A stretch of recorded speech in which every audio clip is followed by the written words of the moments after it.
Kesejahteraan aparatur sipil negara (ASN) di era pemerintahan Presiden Joko Widodo semakin jelas terlihat. Hal ini tercermin dari sejumlah kebijakan yang akan ditempuh ke depan, memberikan jaminan bahwa PNS bisa hidup lebih bahagia. Sejumlah kebijakan itu diantaranya, mulai dari rencana perombakan sistem pangkat dan gaji PNS, pemberian tunjangan hari raya dan gaji ke-13 secara penuh di tahun 2021, hingga perubahan skema dana pensiun dari Pay As You Go menjadi skema fully funded. Bahkan Menpan RB Cahyokumolo menggadang-gadang pensiunan PNS bisa mendapat tunjangan taspen hingga 1 miliar rupiah. Kami dengan Taspen juga sudah diskusi, bagaimana kalau pensiunan ASN itu nanti dapat tunjangan Taspennya, bisa nggak kalau mencapai 1 miliar misalnya. Ya dihitung-hitung bisa, kalau sejak awal harus sudah kita pertimbangkan dengan baik. Dengan berbagai privilege dan segambreng benefit yang diberikan, lantas bagaimana kinerja para pegawai negeri sipil tersebut? Selama pandemi COVID-19, para pegawai negeri sipil ikut memberlakukan sistem work from home demi meminimalisir penularan virus COVID-19. Namun, sayangnya protokol new normal bagi PNS tersebut lebih terfokus pada pengaturan jadwal dan aspek kesehatan. Sedangkan dari sisi produktivitas belum tersentuh sama sekali. Fakta itu terungkap dari temuan Ombudsman RI yang menyebut adanya potensi maladministrasi pelayanan publik lewat daring selama pandemi COVID-19. Potensi maladministrasi itu pun berupa minimnya respon pelayanan publik lewat daring. Pemerintah sendiri tidak menutup mata atas berbagai kritik dan masukan terkait kinerja PNS, khususnya di masa pandemi. Bahkan, pemerintah seolah dibangunkan dari tidur panjang bahwa PNS harus keluar dari zona nyaman. Tak lain, untuk memperkuat digital government yang didukung PNS bertalenta digital.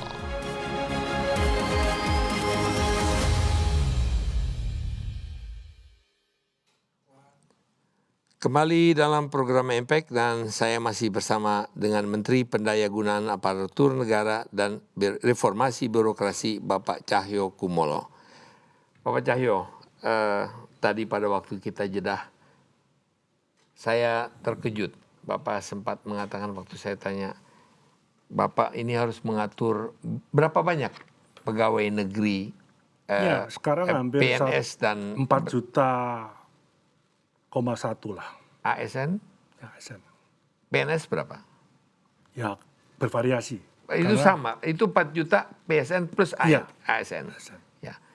Tapi yang Pak, tenaga honorer tidak masuk di situ. Karena ASN tidak masuk. masing-masing daerah punya Anggaran sendiri. Ya. Memang semua PSN juga dibayar oleh daerah sendiri juga masing-masing kan.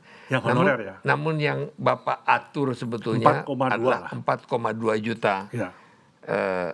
orang Ya. manusia. Ya. Banyak. Tapi Ya, saya kira untuk negara yang besar ya, apakah jumlah itu cukup efektif atau tidak, permasalahannya dari 4,2 juta itu yang 1,6 juta itu tenaga administrasi. 1,6. Nah 1,6 ini kan yang sekarang jadi guru, yang sekarang jadi penyuluh, difungsikan yang bukan bidang tugasnya. Nah kalau di swasta kan gampang saja dengan ada reformasi birokrasi, itu diberhentikan, selesai pesangon. Ini kan nggak bisa menunggu mereka pensiun. Kalau mungkin dilatih dulu, memahami IT pun juga masih sulit sekali. Ya ini bertahap, saling mengejar. Maka rekrutmen pegawai yang kami terapkan mulai tahun ini, yang tahun 2020 stop, harus sesuai kebutuhan. Apa sekarang? Bukan lagi padat karya ya? Bukan lagi sesuai keinginan. Kalau dulu kan keinginan. Nah, Pak Jokowi ini kan pengalaman wali kota, pengalaman gubernur, sampai 5 tahun jadi presiden. Oh, yang menghambat pengambilan keputusan politik mulai pusat sampai daerah ini ya ketidakcepatan melayani, ketidaktanggapan aparaturnya untuk melayani, ketidakberanian Maka dalam tanda petik pernah Pak Jokowi bicara keras di rapat kabinet itu. Ini uangnya ada, barangnya ada, lo kok tidak cepat? Ya ternyata memang SDM memang, tapi kan bisa ditata dengan baik. Dan sekarang ini rekrutmennya sesuai kebutuhan. Ya dia harus punya staf yang memahami IT, yang memahami apa itu. Ini saya kira itu bukan keinginan. Ini yang memang beban kami yang cukup berat. Nggak mungkin yang 1,6 dipesangonkan kan nggak mungkin, kita tidak punya anggaran. Ya, melihat cakupan daripada pekerjaan atau tugas yang kedepankan kepada kementerian yang Bapak pimpin. Dan tadi kita berbicara bahwa anggaran yang Bapak miliki itu sangat kecil sebetulnya.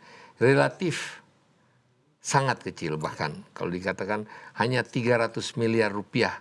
Itu 300 miliar rupiah itu kira-kira hanya 20 juta US dollar, kira-kira. 20 juta dolar, 4 juta pegawai ASN. Artinya kira-kira hanya 5 dolar untuk per orang sebetulnya kalau kita hitung secara statistik. Tidak bisa diperbesar. Ya, memang awalnya kita ingin membangun IT ya. Satu data, itu kuncinya di satu data. Karena kami satu mata rantai dengan BKN yang mengurusi kepegawaian. Kami satu mata rantai dengan LAN yang mengurusi pendidikan ASN. Kami satu mata rantai dengan KSN yang mengatur sistem merit penempatan pegawai. Kami satu paguyuban dengan KPK yang menyangkut Stranas Pencegahan Korupsi. Kami satu link dengan Ombudsman karena yang bisa menyerap berbagai permasalahan keluhan-keluhan masyarakat kan lewat Ombudsman. Nah, ini satu paguyuban kita ini. Nah, kementerian kami adalah kementerian mengambil keputusan dan mengambil kebijakan. Guru butuh 1 juta. Itu yang menentukan adalah Kemendiknas. Nah, tapi rekrutmennya diserahkan kepada Pan RB dan BKN. Kami melibatkan Kemendagri karena menyangkut kebutuhan guru di daerah. Nah, kalau dilihat untuk membangun jaringan satu data kepegawaian yang solid, berapa toh yang dibutuhkan, berapa toh dokter yang dibutuhkan, perawat itu berapa, penyuluh itu berapa, ini harus ada satu data lain. Ini kan belum bisa sampai ke sana kita. Belum satu data. Awalnya Pak Jokowi sudah mempersiapkan anggaran untuk itu, tapi dengan adanya pandemi COVID ya ada skala prioritas untuk infrastruktur kesehatan, vaksinasi, untuk layanan bantuan sosial, SOK dan stimulus ekonomi. Ya kita berangkat dari yang ada. Tapi ada hikmah, Pak Peter, bahwa 1 tahun dengan adanya pandemi COVID ini, jujur ASN justru tambah solid. Keluhan masyarakat nggak banyak loh. Ada kerja kedinasan di rumah, di kantor. Ada yang 50%, 50%, ada yang 25%, ada yang 10%. Tapi bisa kerja ternyata. Hanya tergantung inovasi di kementerian, lembaga, dan daerah. Tergantung keberanian kepala daerah. Contoh Banyuwangi, contoh Bandung, contoh Surabaya, contoh Badung yang PAD-nya besar misalnya. Kutai Kartanegara. Memang ya ini yang ingin kita bangun, jadi melayani, kecepatan melayani ya harus satu atap. Mana harus diumumkan, nyatanya bisa kok. Sekarang orang memperpanjang SIM saja sudah hitungan menit. Tahun ini sudah ada kebijakan orang cari SIM, nanti SIM-nya diantar ke rumah. Orang imigrasi juga sama, kecepatan. Apakah nanti juga akan ada kecenderungan bahwa jumlah 4,2 juta itu bisa berkurang? Pasti berkurang. Sampai di level apa kira-kira kalau kelihatan Bapak ke depan? 3 tahun terakhir ini berkurang hampir 3 juta. Nah, tapi kan sekarang ini yang menjadi problem, kepastian jaminan hidup itu kan sebagai pegawai negeri. Maka rekrutmen CPNS tahun 2019 itu yang daftar hampir 4 juta. Yang memenuhi syarat administrasi 3,6 juta. 3,6 juta hanya memperebutkan 300.000. Dan semua orang berduyun-duyun Ya, untuk karena mendaftar. ada kepastian. Gaji pokok ada walaupun kecil, tapi ada tunjangan kinerja. Belum lagi lamsam, belum lagi dan lain sebagainya. Ada kebijakan dari Bapak Presiden lewat Menteri Keuangan, ada gaji ke-13, Tapi lepas gaji daripada 14, ya. kebijakan presiden sekarang atau dulu, Ya. selama ini kita melihat bahwa PNS itu tidak bisa diberhentikan atau susah untuk diberhentikan. Kalaupun malas, tidak produktif, tidak Ya diberhentikan. memang aturannya sepanjang dia berhalangan tetap atau sepanjang dia mengajukan pengunduran diri, Bisa. Bisa. Tapi kalau tidak mengundurkan diri, ya nggak bisa, sulit. mengapa? Ya emang sejak aturannya begitu sih ya. Beda Aturan dengan kan swasta. bisa dirubah. Nah sekarang mulai kita tertibkan. Kamu nggak mampu. Contoh, saya sudah selesai sebenarnya mempersiapkan seandainya ibu kota nanti dipindah ke Kalimantan Timur.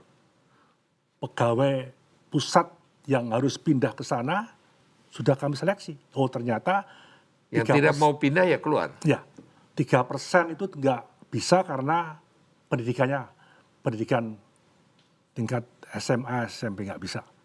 Kemudian yang pensiun 2023-2024 ada 20%. Itu nanti kita rekrut yang baru, yang dia menguasai IT dengan baik. Nggak mau ya silakan keluar. Kita ingin kayak TNI Polri, ini penugasan, Silahkan keluar. silakan keluar. Kalau tidak keluar, Ya nggak ada jabatan loh, staff saja. Tapi staff kan juga tapi terus membebani. mendapat gaji tetap, ya mendapatkan gaji tapi apa Ya, namanya minimal. itu? Minimal gaji pokok. Sekarang kan enak karena gaji pokok mungkin kecil.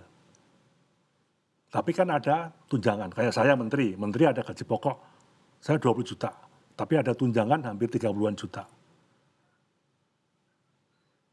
Eselon 1, eselon 2 sama. Sama kalau tugas ke daerah ada tambahan. Ini yang paling enak sekarang. Iya, ASN karena tadi animonya juga cukup besar. 4 juta loh yang daftar tiap tahun. Gaji buta tapi ya. Nah, itulah yang diinginkan oleh Pak Jokowi. Yang Jangan mereka yang zona gaji nyaman. buta, ya. Jangan Tidak, terus, mentang-mentang saya sudah abadi. Ya. Sampai pensiun, masa saya enaknya kerja nggak bisa. Karena harus dipacu. Satu hal yang sering kita lihat Pak Cahyo, dan ini sesuatu yang kita lihat dengan mata kepala kita sendiri biasanya, bahwa pegawai negeri itu biasanya punya bus antar jemput kalau kita lihat kementerian-kementerian di Medan Merdeka. Jam 3 sore itu udah duduk di bus, nunggu mau pulang. Banyak juga di daerah-daerah yang datang langsung baca koran. Ya. Datang sarapan dulu misalnya. Nah ini sekarang yang tidak bisa. Karena kami menginginkan eselon 1 dan eselon 2 itu harus jadi leadernya. Dia mengontrol, mengorganisir, menggerakkan, memonitor. Sampai sekarang juga ada semacam krisis center memonitor pegawai A. Dia sehat atau tidak, kalau dia kena COVID bagaimana keluarganya. Terus kita monitor. Terus tugasnya apa yang di rumah. Nah, sekarang Sangat terukur. memberikan harapan kalau seorang menteri seperti Bapak bisa mengatakan datang hanya baca koran, dan itu banyak sekali dikritik ya Pak. Ya, Dan dulu dikritik. ini merupakan sesuatu yang memang Bapak monitor dan pemerintah monitor, Iya. dan akan melakukan sesuatu terhadap itu. Ya, dan sekarang sudah mulai tertib. Karena kan absensi sudah harus wajib sekarang. Absensi datang dan pulang kan sudah sistemnya sudah ada sistemnya. Sistem kan nggak bisa. Jadi ada reward and punishment. Ada. Itu yang perencanaannya sebenarnya roadmap-nya sudah. Mulai perencanaan, rekrutmen pegawainya sesuai kebutuhan, kemudian sistem meritnya, kemudian tadi penghargaan dalam konteks karier, sampai tunjangan kinerjanya, sampai pensiunnya satu bagian daripada mata rantai ini. Tapi tadi mohon maaf karena ada pandemi COVID ini belum bisa terukur dengan baik. Tapi toh juga ASN masih kerja keras loh Pak. Karena dia sudah punya penghasilan yang pasti walaupun terbatas tapi ini pasti. Ya. Pertanyaan saya terakhir sebelum kita jeda untuk bagian segmen ini. Selama COVID ini, apa saja instruksi-instruksi yang diberikan oleh Menteri PAN RB kepada ASN maupun kepada pegawai sipil PNS? Ya, ya. Satu, harus menjaga kesehatan. Yang kedua, harus melaksanakan tugas sesuai perintah atasannya masing-masing. Di samping dia punya job tugas yang sudah menjadi bagian yang tidak terpisahkan setiap hari. Tapi itu kan sesuatu yang normal, mengikuti perintah Ya. daripada atasan. Ya. Banyak yang tidak melakukan itu. Enggak, saya kira kalau kita cek ke ombudsman, keluhan masyarakat enggak ada. Ya, tapi Bapak Jalan. tadi mengatakan salah satu instruksi adalah mengikuti perintah Betul. atasan. Ya, itu instruksi kan? Ya, instruksi. Jadi sebelum instruksi itu Ada tugas sendiri. Karena tidak mengikuti atasan. sudah ada pekerjaan sendiri. Tapi jangan diartikan kalau kerja di rumah itu libur, tidak loh. Ini enggak libur ini. Kerja dimonitor. Nah ini yang memonitornya itu yang kami terus mengupdate terus.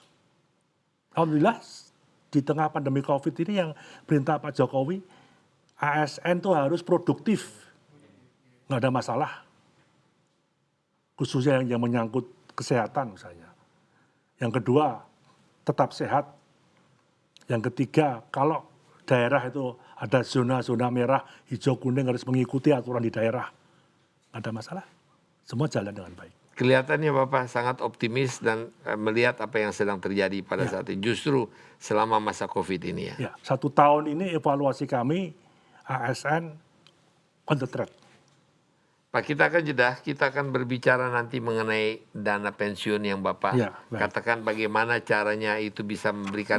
Dan ini akan menarik lebih banyak orang lagi Pak untuk menjadi betul. pegawai negeri. Ya, Ya, dengan adanya satu jaminan di mana mereka bisa mengumpulkan dana sampai Ya, 1 betul. miliar. Ya. Kita jeda sebentar, kita akan kembali setelah pesan berikut ini Pak.